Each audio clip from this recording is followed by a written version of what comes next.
베트남에서 중국과 비슷한 일들이 일어나나 우려됩니다. 최근 베트남에서 일종의 뒤통수를 맞은 게 아니냐는 이야기가 여론으로 형성이 되고 있었는데요. 그런데 단순히 이번 사태뿐만 아니고 실제 베트남에서 진행되는 주요 사업 분야에서 그런 현상이 나오는 게 아닌가 하는 우려가 제기되고 있습니다.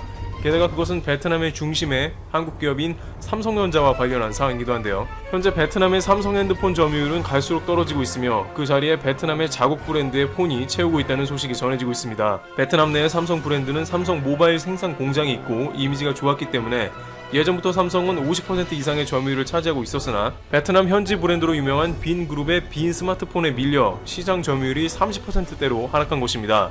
1년도 안 된 기간에 점유율이 15% 이상 떨어진 것에 대해서 중국폰이 삼성을 밀어낼 수도 있을 것이라는 당초의 예상이 있었지만 실제로는 베트남 업체가 역습을 한 것입니다. 베트남의 거의 모든 산업 분야에 관여가 되어 있는 빈그룹의 빈스마트가 삼성 시장을 순식간에 가져간 겁니다.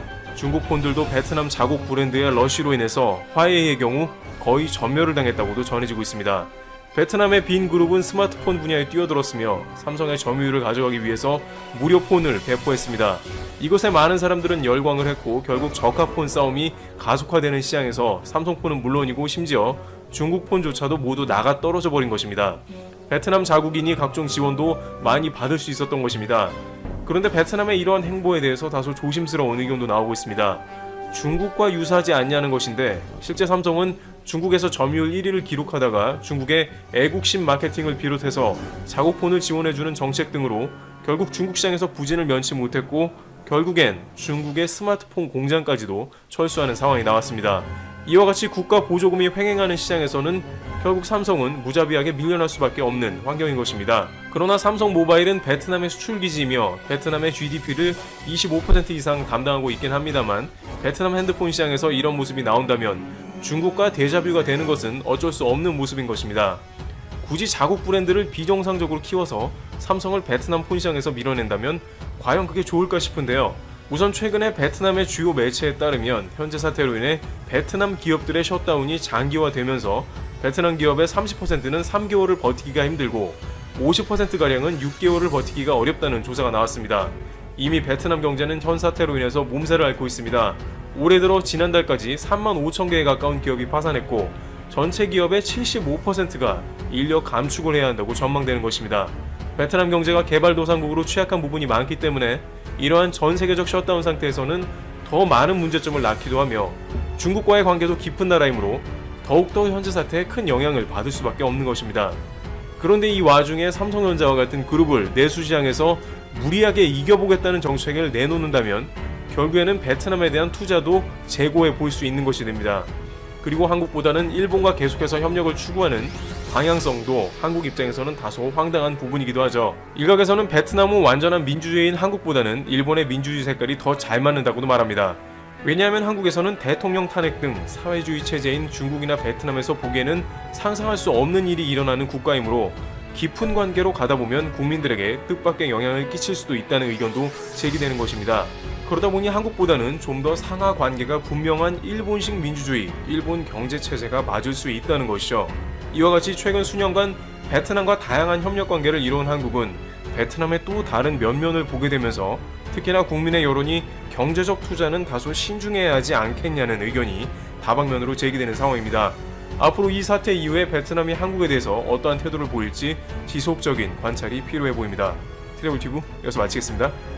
감사합니다. 안토니우 구테러스 유엔 사무총장은 지난달 30일 기자회견을 갖고 앞으로 세계의 많은 나라들이 코로나19에 성공적으로 대응한 한국의 모범을 따라야 한다고 말했다.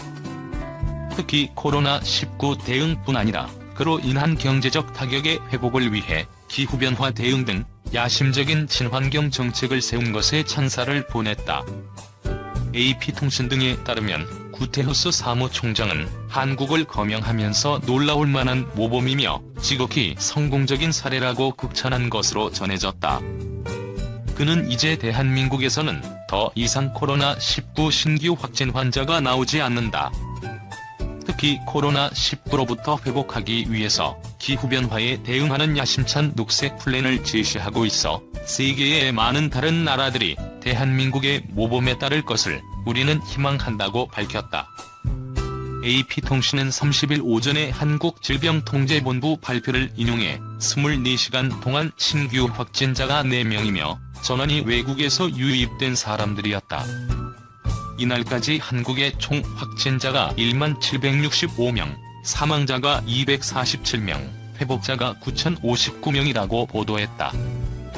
지난 2월에서 3월 초까지 매일 수백 명의 새 확진 환자가 발생했던 한국이 최근 몇 주일 동안 이처럼 확진 환자 발생이 줄어들면서 일부 사회적 거리두기가 해제되고 있으며 앞으로 며칠 동안 계속해서 환자 감소세가 이어질 경우 추가로 규제 완화가 이루어질 것이라고 통신은 보도했다. 또 한국의 코로나19 첫 확진자가 나온 것은 1월 20일로 미국과 같은 날이지만 미국과 반대로 한국은 세계보건기구가 추천하는 유전자 증폭 검사 방식을 채택해 집중적으로 검사를 실시했으며 신속하게 민간과 협의해서 민간 부문에서도 검사 키트를 생산하게 했다고 전했다. 그 결과 미국 인구의 6분의 1도 되지 않는 나라가 하루에 2만 건 이상의 검사를 실시하는 역량을 발휘했고 드라이브스루 등 창의적인 신속 검사를 채택해서 무증상 감염 환자를 조기에 걸러내는 등 환자 발생수를 통제 가능한 범위 내에 유지해서 방역에 성공했다는 것이다. 그와는 대조적으로 미국의 질병통제예방센터는 자치 검사 방식을 개발하기로 결정하고 WHO 추천 방식과는 다른 검사 방식에 집중했지만 결국 오류가 발생했다고 통신은 지적했다. 미국 CDC 통계에 따르면 2월 29일까지 전국에서 검사를 받은 환자는 겨우 472명, 확진자는 22명만을 확인했을 뿐이었다. 결과적으로 지금 한국은 코로나19의 통제에 성공했지만 미국의 감염자와 사망자는 천정부지로 솟아오르고 있다. 구테후스 사무총장은 결국 코로나19 위기로부터 회복하기 위해서는 기후변화 대책과 병행해서 손에 손을 잡고 해나갈 필요가 있다면서 한국이 현재 진행하고 있는 방식이 바로 그것이라고 말했다. 따라서 세계 각국의 정부들이 앞으로 코로나19 경제 위기를 극복하고 경제 되살리기에 나설 때 그린 자회 대량 창출과 저탄소 에너지원의 개발 등 친환경 정책을 최우선으로 삼아야 한다고 강조했다. 구테후스 사무총장은 정부가 국민의 세금을 화석연료 산업을 지원하고 탄산가스 배출량이 많은 공해 산업에 투입해서는 안 된다며 지금이야말로 탄소에 대한 가격을 물리고 오염원 배출 기업의 비용을 지불하게 해야 할 때라고 말했다. 오히려 이제 대구 사람이라면 치가 떨린다. 대구, 경북 탈출은 지능순 대구 시민들은 항상 미안한 마음을 갖고 살아라. 대구, 경북 지역과 관련한 신종 코로나 바이러스 감염증 뉴스 보도에 달린 포털사이트 댓글들이다.